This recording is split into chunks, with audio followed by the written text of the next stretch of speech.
अपने लिए मैं बड़ा कुछ बर्दाश्त कर रहा हूं, करूंगा भी, लेकिन मेरी माँ और मेरे बाप तक ना जाओ। मुझे बड़ा कुछ बोलना आता है, मैंने अपनी जुबान को लगाम दी है। ये ना हो मैं जामिया निजामिया का खादिम होना भूल जाऊं और मैं गुज्जर बन जाऊं। और कमीनों मुझे दे लो जितनी देनी है, मुझे जदीदी कहो, मुझे कूफी कहो, माले सुन्नत के लिए बड़ा कुछ पी गया। और मेरी माँ तक क्यों जाते हो? और फिर ये ना हो कि किस दिन हम भी कुछ ऐसा बोले कि तुम्हारे जिस्म पे लिबास का एक टुकड़ा भी ना बचे। तारक जमील की वीडियो चढ़ी है, हजरत उस डांसर के साथ कुर्सी पे बैठ के उसको वो टिकटकी बांध के देख रहा है। बोला कोई उसके लिए देवबंदी? और तुझे कोई नमाज पढ़ा, तू नमाज नहीं पढ़ा सकता, फेसबुक पे बैठ के तू मिसबाही की मां को बात करता है। कुत्ते कमीने, तेरी औकात गंदा खून। हम आज भी अल्लाह जी ये भी है जी काम। चलो हो गया, आ जाओ। क्या बात, कुछ और कुछ करना भी बेच तो भी दस दो।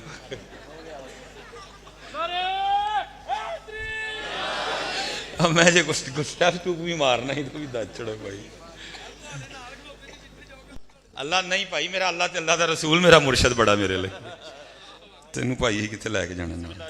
ये नहीं कुड़ियां नहीं मान, कुड़ियां ने क्लिप बनाए ने फेसबुक ते और मिसबाही यजीदी ते मिसबाही कूफी ते बोलिया नहीं। वो दसो यार मेरी जुबान कितने नहीं बोली, किस मौजू पे मैं नहीं बोला। आप केक पे नबी सलाम का वो नलैन और गुंबद बना के छुरियां चलाया करते थे, कौन बोला सबसे पहले? कौन बोले आप ओले? इस्लामाबाद में बैठ के मैं बोला, मैं क्या इस्लामाबाद वाले अपनी प्लेटा तू मस्जिद लाओ, सड़कों से गड्डी चलती है, चिक्कड़ भी पैंदा है, मिट्टी भी पैंदी है, मूत्र भी पैंदा है, बताओ कितने नहीं मैं बोले। लेकिन अब मैं यजीदी भी हूं, मैं कूफी भी। हजरत साहब इंग्लैंड जाके कौन वापस आए? हम वापस आए जाके। हूं तो दिल करता हजरत टुर जाइए, एनिया के गाला पैंदियां मैनू जिन्नियां मर्जी काट लैन यार। मेरी जब को मेरी मां को निकालता है, खुदा की कसम है खून मेरा भी बड़ा जोश मारता है, लेकिन फिर इत्तिहादे आले सुन्नत के लिए चुप कर जाता हूं। डार डूर मुझे किसी से नहीं लगता हजरत, लोहे का थे कोई भी नहीं बने है। और कमीनों मुझे दे लो जितनी देनी है, मुझे जदीदी कहो, मुझे कूफी कहो, माले सुन्नत के लिए बड़ा कुछ पी गया। और मेरी मां तक क्यों जाते हो? और फिर यह ना हो कि किस दिन हम भी कुछ ऐसा बोले कि तुम्हारे जिस्म पे लिबास का एक टुकड़ा भी ना बचे। अपनी अपनी हद में रहो सारे। हर बंदे के बर्दाश्त की एक हद होती है। मेरी मां 5 वेले की नमाजी, 7 दिन च कुरान मकान वाली, तहज्जुद गुजार, कोई कुत्ता कमीना उसको गालियां दे, मुझे कहो मैं बर्दाश्त करूंगा, सिर्फ इत्तिहादे आले सुन्नत के लिए। मेरी मां तक ना जाओ। और मैं हैरान हूं ऐसी तंजीमों पे भी जो अपने चाटो चबेलों को चुप नहीं करवाते। वो हद होती है हजरत किसी की बर्दाश्त की भी। बड़े आए दीन के ठेकेदार, हद होती है यार। मेरे तक रहो, मुझे जो कहो, मैं खा रहा हूं, चुप करके खा रहा हूं। मेरी मां तक क्यों जाओ तुम? और तुझे कोई नमाज पढ़ा, तू नमाज नहीं पढ़ा सकता, फेसबुक पे बैठ के तू मिसबाही की मां को बात करता है। कुत्ते कमीने, तेरी औकात गंदा खून। और फिर उसका खुमियाजा अल्ले सुन्नत भुगत रही है। हजरत साहब कभी कोई देवबंदी फजलुर रहमान के खिलाफ बोले हो? तारक जमील की वीडियो चढ़ी है, हजरत उस डांसर के साथ कुर्सी पे बैठ के उसको वो टिकटकी बांध के देख रहा है। बोला कोई उसके लिए देवबंदी? तारक मसूद के हाथ से ना कुरान बचा, ना साहबे कुरान बचा, ना कुरान लाने वाला बचा, ना कुरान नाज़िल करने वाला बचा। कुछ सुनी गाल तुझी किसी दे मुंह दे रहे? असी कूफी भी, असी यजीदी भी, असी और शैतान दे पता नहीं की भी। को खुदा का खौफ खाओ यार। कोई इत्तिहादे आले सुन्नत के लिए, कोई आले सुन्नत के वजूद के लिए अपनी जुबानों को, अपने मैसेजेस को, अपनी पोस्टों को लगाम दो यार। उनकी देखना जे। और अगर पुत्र इसी तरह लगे रहे तो अभी तो हमने 2000 जाने गंवाई हैं, पता नहीं आगे कितनी देनी पड़ेगी जाके। लेकिन कोई आले सुन्नत दा पुरसाने हाल नहीं है। वो भाई जिन्हें देनियां ने मैनू जड़ियां मर्जी कढ़ लो यार, ठीक है। तुहाडा कूफी भी इत्थे, तुहाडा यजीदी भी इत्थे, तुसीं मैनू कोई शैतान दा कुछ बना दो, वो भी इत्थे हजरत। लेकिन खुदा दा वास्ता साड़ियां मावां तक ना जाओ, बड़ियां पाक सन हजरत साहब, नहीं बर्दाश्त हुंदा है। साढ़े प्यों तक ना जाओ।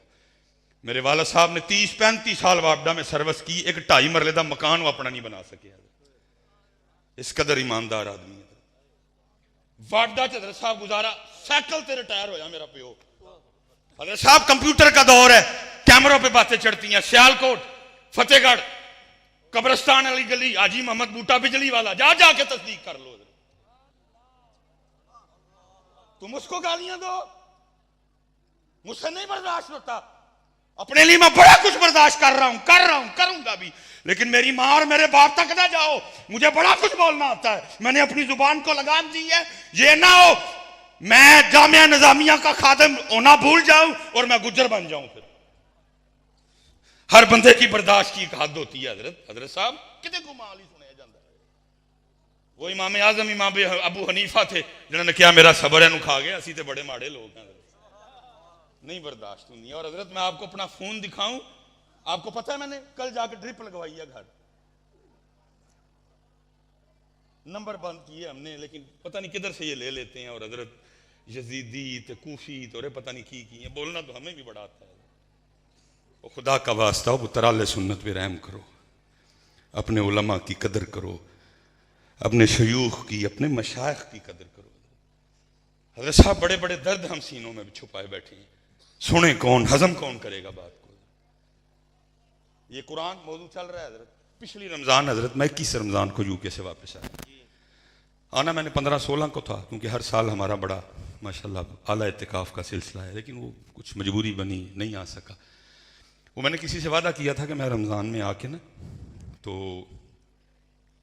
उधर आपकी मस्जिद में फजर के बाद प्रोग्राम रखेंगे। वो इंतज़ार में रहे, इत्तिकाफ भी गया मेरा, को टिकट का मसला बन गया। उन्होंने कहा जी उन प्रोग्राम दबो। मैंने कहा ठीक है जी। मेरे हाल 23 या 24 की सुबह को मैं इधर दर्स देने के लिए चला गया। ना ड्राइवर राना साहब को मैंने फ़ोन किया, ना डॉक्टर तोकीर साहब को बुलाया, मैं अकेले ही चला गया। मैंने यार सियालकोट का प्रोग्राम है, कह रहता हूँ जाके। अपनी मस्जिद में नमाज पढ़ी, दुआ की, पढ़ के निकल आया। थोड़ा फासला था। और साहब वो जो मेरे आने का वक्त था ना, वो सैफुल मलूक पढ़ के गुजार रहे थे। ठीक है, मैं आया, मैंने आके सामने गाड़ी खड़ी की, अहाता था। वो अक्सर मुझसे लाइटें ऑन रह जाती हैं, लाइटें चेक कर रहा था, जूती चेंज कर रहा था। वो ना देवबंदी का मौलवी है, देवबंदियों का ना उसी इलाके से है। वो गुजर रहा था, आपकी एंट्रेंस ऐसे है, उसकी एंट्रेंस बिल्कुल सामने थी। मस्जिद सारी भरी पड़ी है। वो बाहर खड़ा होकर ना देख रहा था सारा, अंदर देखता रहा, मैं भी उसको देख रहा हूँ। देख दूख के ना कुछ बच्चे बाहर खड़े थे, उनको कहता है ओए ये तो दसो कि रमज़ान च सैफुल मलूक नाजल हुई सी कि कुरान नाजल होया सी? रमज़ान में सैफुल मलूक नाजल हुई थी कि कुरान नाजल हुआ था? क्योंकि देवबंदी मसलक सी उदा, इसलिए साढ़े बच्चों ने ना थोड़ा जहा थोड़ा कूड़े अंदाज से जवाब दिता। उन्हें कहा कुरान, उन्होंने कहा तुसी तो फिर सैफुल मलूक ही पढ़न डे। 11 महीने भी सैफुल मलूक ते रमज़ान विच भी सैफुल मलूक।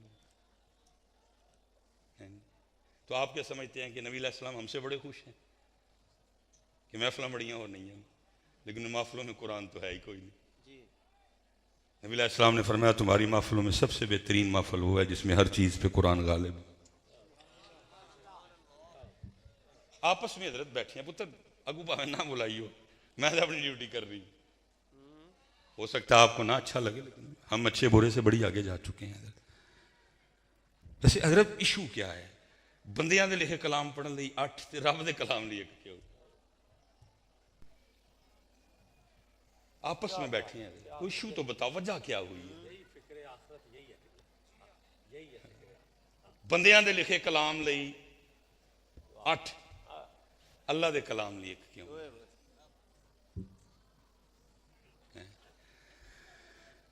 ये हमने कुरान के साथ सलूक किया है, ये हमने बहुत अच्छे। और अब हजरत चले मैं एक वही उन मेरी इज्जत जे, क्योंकि इसके बाद भी मुझे गाली ही पड़नी है। जब इन्होंने ये क्लिप चढ़ाना है ना तो फिर थले मैं गाला ही पड़नी है। ठीक है जी, स्टेज माशाल्लाह मशाइख हैं, सबका तो दिन ही इसी सिलसिले में गुजरता है। स्टेज वालों से नहीं, सामने वालों से सवाल है। हजरत जी वो बंदा हाथ खिलारे जिन्हें आज पूरा एक सुपारा तलावत किया है, एक जी बस मिल गया जी, 2 मिल गया जी सबूत। चलो और रैद वही वो बंदा हाथ खिलारे जिन्हें आज अद्धा सुपारा तलावत किया है, 2 ठीक हो गया। अच्छा वो बंदा हथ खिलारे जिन्हें अज सिर्फ एक पाइया सपारा तिलावत किया है, 1 2 3 4 5 मिल गया जी सबूत। अच्छा वो बंदा हथ खिलारे जिन्हें सिर्फ अज कुरान की जियारत की है। ये हालात है हमारे। पर क्योंकि पुत्र मैं सीखने निकला हूँ हजरत साहब, ये तुसी बुला भी लोगे अभी आगे से रिस्पांस ही नहीं देते कोई, क्योंकि कुरान से ताल्लुक वो आजकल रजा अयूब और वो 2-3 कारी आए हुए हैं। एक प्रोग्राम में मुझे भी मौका मिला, वो दोवें सन, रजा अयूब था और एक और था। उन्होंने कहा जी एक ताड़े तो पहले पढ़ लेंगे, मैं ये सी भी सुनांगे, एक उन्होंने कहा बाद च पढ़ेगा। मैं भाई वो नहीं सुन